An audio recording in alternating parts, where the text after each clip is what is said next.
Oke, kita lanjut ke pemasangan roller racing ya. Nah, ini kampas gandanya sudah dibersihkan ya, sudah rapi, sudah dipasang. Nah, ini plat rollernya sudah diganti ya, yang baru. Dan yang lama nih yang sudah agak kemakan nih, bisa dilihat ya teman-teman. Nah, ini bisa bikin roller itu cepat kemakan ya. Nah, ini yang saya ganti roller yang racing ini cuma 3 ya, untuk mengurangi biaya. Jadi yang 3 masih bisa. Kalau yang ini kan dia peangnya udah agak parah ya, jadi kita seling aja yang racing yang baru nih di depan ya, yang lama di belakang. Kita seling seperti ini aja. Jadi kalau kita menggunakan roller yang ringan itu untuk memperlambat putaran dia mencapai top speed ya. Jadi istilah motor gigi itu dia untuk ke gigi 4-nya itu lambat ya, supaya ngelamain di gigi 1. Jadi kan kalau motor gigi kan gigi 1, gigi 2 itu enteng ya, ringan untuk tanjatan gigi 1 ya.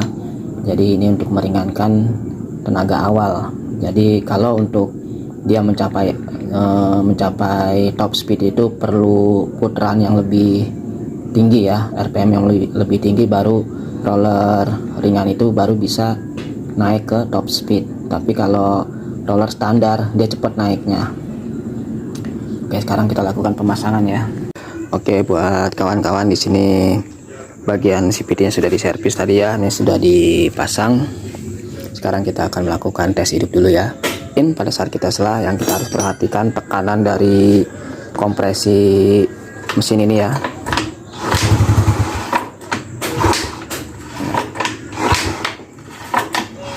Nah, ini tekanannya udah agak kurang ya, udah agak melemah ya.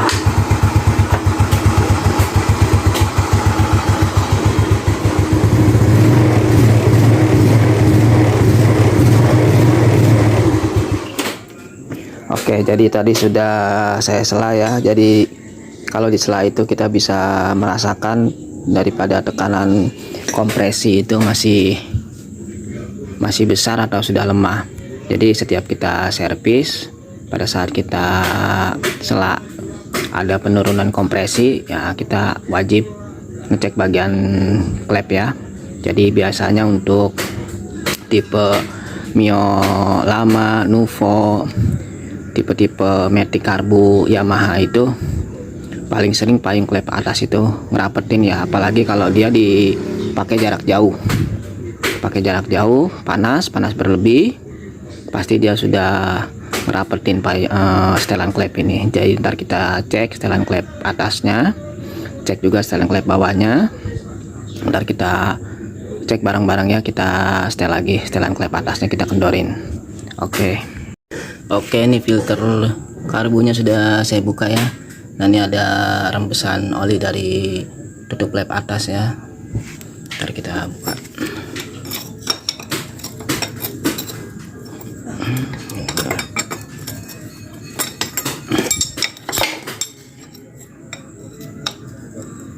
Oke, buat teman-teman ya, ini kita sudah buka ya tutup klep atas bawahnya. Terus kita lakukan juga businya, kita buka ya, karena kita akan putar magnetnya biar ringan. Nah, di sini yang perlu disiapkan kunci buat setel klep ya, kunci ring 89 sama kunci buat penahan baut setelan klep ya. Jadi teman-teman yang sedikit ngerti, yang punya motor Nuvo ya, Nuvo klasik atau Mio, bisa melakukan penyetelan sendiri ya, kalau kita alatnya ada ya, alatnya. Sekarang kita cek topnya dulu, kita topin dulu ya. Ini menggunakan Shoktail 14 ya. Nah, kita lihat di sini, kita putar ke depan ya. Nah, di sini kan ada huruf H. Nah, sebelum huruf H itu ada garis lurus ya, kita cek ya apakah dia sudah top di depannya. Kita goyang-goyang klep atas ya. Nah, ini klep atas belum goyang ya, ini masih rapet. Klep bawah juga belum goyang, berarti belum ngetop ya. Nah, kita putar sekali lagi. Nah, ini ketemu ya. Itu titik sebelum H ya, garis lurus sebelum H itu ada, itu titik topnya. Nah sekarang kita cek lagi, atas nggak goyang.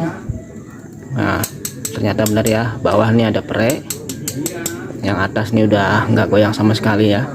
Berarti memang si payung klep ini sudah ngerapetin ya, bocelan klepnya sudah ngerapetin, nggak ada pre. Untuk lebih yakinnya kita bisa colok ya pakai obeng ya. Posisi piston ada di depan. Nah ini posisi piston ada di depan ya.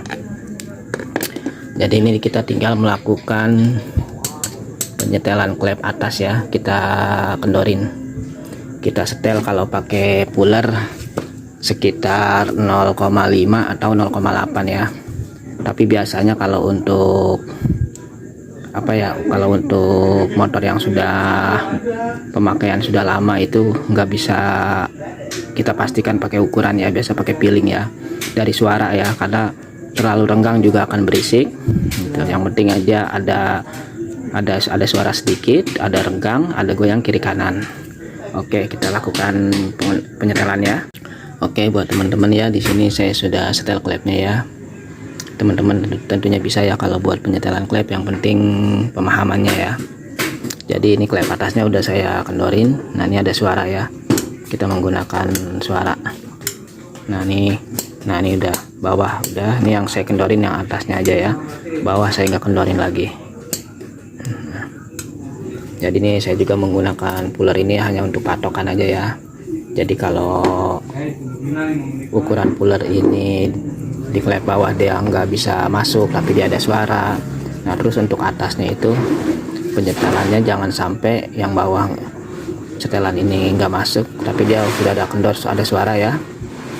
Hanya untuk patokan aja, jadi jangan sampai klep atas itu lebih kendor daripada klep bawah. Oke, kita lanjutkan pemasangan ya, kita tes. Kita pasang busi lagi, kita ganti businya ya. Terus kita ganti olinya dulu. Oke, buat teman-teman ya, di sini motor rukonya sudah rapi ya. Ini kita tes ya. Saya sih sudah tes jalan, tenaganya oke. Starter juga udah hidup.